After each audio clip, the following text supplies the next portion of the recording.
Hello friends, welcome to my YouTube channel all pieces centre. सबसे पहले मैं आप सभी लोगों को धन्यवाद कहना चाहूँगा क्योंकि हमारे चैनल के सब्सक्राइबर लगातार बढ़ रहे हैं। मुझे खुशी है कि आप लोगों को मेरा क्लास बहुत अच्छा लग रहा है। आप हमें ऐसे ही सपोर्ट करते रहें। तो चलिए शुरू करते हैं। झारखंड की नदियों पर ये दूसरा वीडियो है। अगर आपने अभी तक पहली वीडियो नहीं देखी है तो हमारे यूट्यूब चैनल पर जाके देख लें। पहली वीडियो में मैंने 8 नदियों के बारे में बताया था। 9वीं है दामोदर नदी। यह छोटा नागपुर पठार के अंतर्गत लातेहार जिले के टोरी नामक स्थान से निकलती है। तो मैं लातेहार में 9 लिख देता हूँ। दामोदर नदी लातेहार से निकलकर लोहरदगा, रांची, हजारीबाग, बोकारो, गिरिडीह और धनबाद होते हुए पश्चिम बंगाल में हुगली नदी से मिल जाती है। मैंने यहाँ लिख दिया है दामोदर नदी का मुहाना हुगली नदी पश्चिम बंगाल में। दामोदर नदी झारखंड की सबसे लंबी नदी है। इसकी कुल लंबाई 592 किलोमीटर है और झारखंड में इसकी लंबाई 290 किलोमीटर है, जबकि दामोदर नदी का अपवाह क्षेत्र 12,800 वर्ग किलोमीटर है।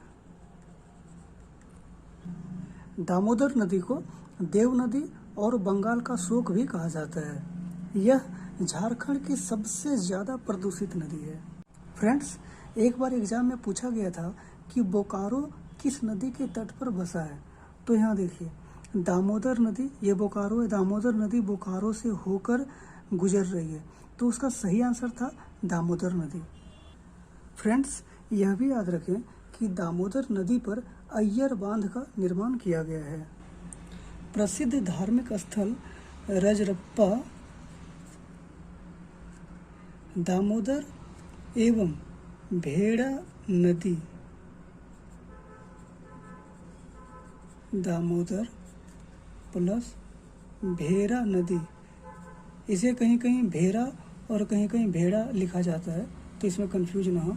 इन दोनों नदियों के संगम पर रजरप्पा स्थित है। यह 6ठी जेपीएससी में पूछा गया था। दामोदर की सबसे महत्वपूर्ण सहायक नदी बराकर नदी है, जो कि हजारीबाग के पद्मा से निकलती है। तो हजारीबाग में 10 लिख देता हूँ। बराकर नदी हजारीबाग से निकलकर गिरिडीह होते हुए धनबाद में दामोदर नदी में मिल जाती है। बराकर नदी की लंबाई 225 किलोमीटर है। 225 किलोमीटर। फ्रेंड्स, जो मैं ये बता रहा हूँ ये सारी चीज़ें आप अच्छे से याद रखें क्योंकि ये सब एग्ज़ाम में काफ़ी बार पूछे जाते हैं। बराकर नदी पर ही तिलैया जल विद्युत परियोजना स्थापित की गई है। ये 6ठी जेपीएससी में प्रश्न पूछा गया था। तो आप जान गए कि बराकर नदी हजारीबाग के पद्मा से निकलती है और धनबाद में दामोदर नदी में मिल जाती है। अगला है स्वर्ण रेखा नदी। यह छोटा नागपुर पठार के अंतर्गत रांची जिले के नगड़ी से निकलती है। तो मैं रांची जिले में 11 लिख देता हूँ। स्वर्ण रेखा नदी रांची से निकलकर सिंहभूम क्षेत्र होते हुए, फ्रेंड्स यह जान लें कि सिंहभूम क्षेत्र सरायकेला खरसावां, पश्चिमी सिंहभूम और पूर्वी सिंहभूम के क्षेत्र को कहा जाता है। 3 जिलों के क्षेत्र को सिंहभूम क्षेत्र कहा जाता है। तो स्वर्ण रेखा नदी रांची से निकलकर सिंहभूम क्षेत्र से होते हुए स्वतंत्र रूप से बंगाल की खाड़ी में गिरती है। बंगाल की खाड़ी में स्वतंत्र रूप से गिरने वाली यह झारखंड की एकमात्र नदी है। फ्रेंड्स, एक बार एग्जाम में पूछा गया था कि स्वर्ण रेखा नदी किस दिशा में बहती है। तो यहाँ देखिए, स्वर्ण रेखा नदी सबसे पहले कुछ दूरी तक पश्चिम दिशा में बहती है।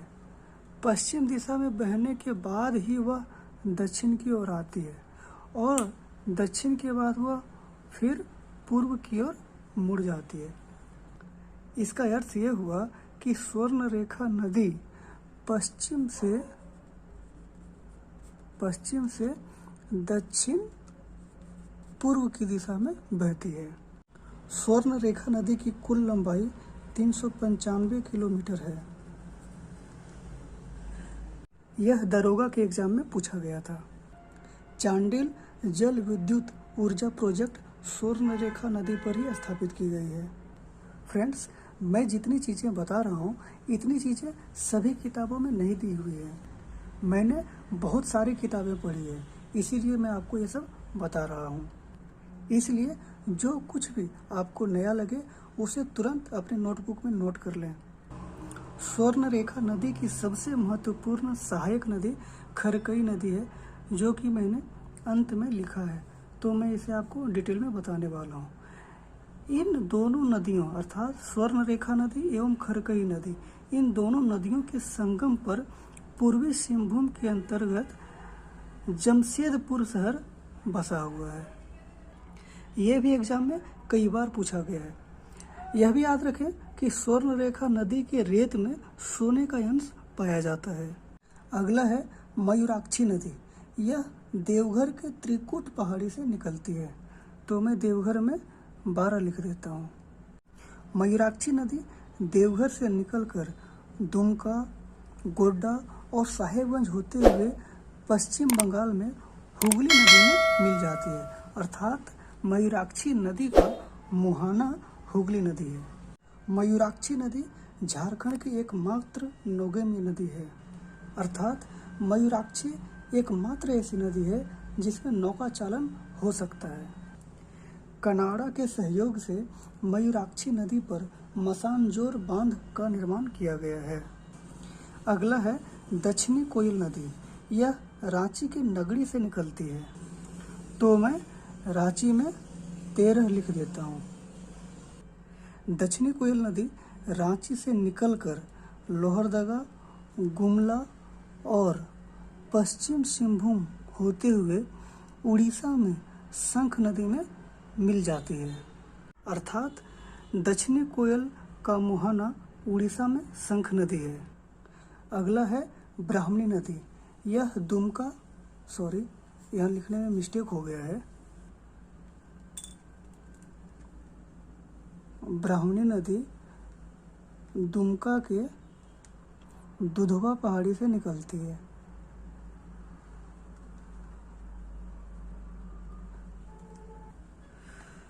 तो दुमका में 14 लिख देता हूँ।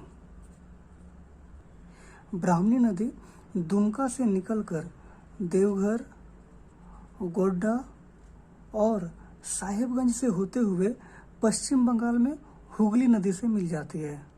अर्थात ब्राह्मणी नदी का मुहाना हुगली नदी है। इसकी लंबाई 480 किलोमीटर है। अगला है शंख नदी। यह गुमला के चैनपुर से निकलती है, तो मैं गुमला में 15 लिख देता हूँ। यह चैनपुर से निकलकर गुमला जिले में ही दक्षिणी कोयल नदी से मिल जाती है। ये दक्षिणी कोयल नदी की रेखा है जो मैंने आपको पहले बताया है। अर्थात शंख नदी का मुहाना दक्षिणी कोयल नदी है। फ्रेंड्स, यह याद रखें कि शंख नदी गुमला से निकलकर इसी जिले में दक्षिणी कोयल नदी से मिल जाती है। अर्थात शंख नदी का अपवाह क्षेत्र सिर्फ गुमला जिला है। यह नदी गहरी खाई का निर्माण करती है। अगला है बांसलोई नदी। यह गोड्डा के बांस पहाड़ी से निकलती है, तो गोड्डा में मैं 16 लिख देता हूँ। बांसलोई नदी गोड्डा से निकलकर दुमका होते हुए पश्चिम बंगाल में गंगा नदी से मिल जाती है। अगला है अजय नदी। इसका उद्गम झारखंड में नहीं होता, बल्कि यह बिहार के मुंगेर जिले से निकलती है, तो मैं मुंगेर जिला के लिए यहाँ 17 लिख देता हूँ। अजय नदी बिहार के मुंगेर जिला से निकलकर झारखंड के देवघर, दुमका और जामताड़ा होते हुए पश्चिम बंगाल में गंगा नदी में मिल जाती है। अगला है खरकई नदी। इसका उद्गम स्थल भी झारखंड नहीं है, यह उड़ीसा के सिमलीपाल से निकलती है। तो खरकई नदी के लिए मैं यहाँ 18 लिख देता हूँ। खरकई नदी उड़ीसा के सिमलीपाल से निकलकर पूर्वी सिंहभूम में यह स्वर्णरेखा नदी से मिल जाती है। खरकई नदी झारखंड और उड़ीसा के बीच सीमा का निर्माण करती है। यह जरूर याद रखें, यह इम्पोर्टेंट है। दारोगा के एग्जाम में पूछा गया था कि खरकई नदी किस नदी में गिरती है, तो उसका सही आंसर था स्वर्णरेखा नदी। अब नदियों से संबंधित कुछ और महत्वपूर्ण बातें आपको बताता हूँ। एक है तजना नदी। इस नदी के अपवाह क्षेत्र में असुर सभ्यता के अवशेष पाए जाते हैं। असुर सभ्यता। एक है रोरो नदी। इस नदी के तट पर चाईबासा शहर स्थित है।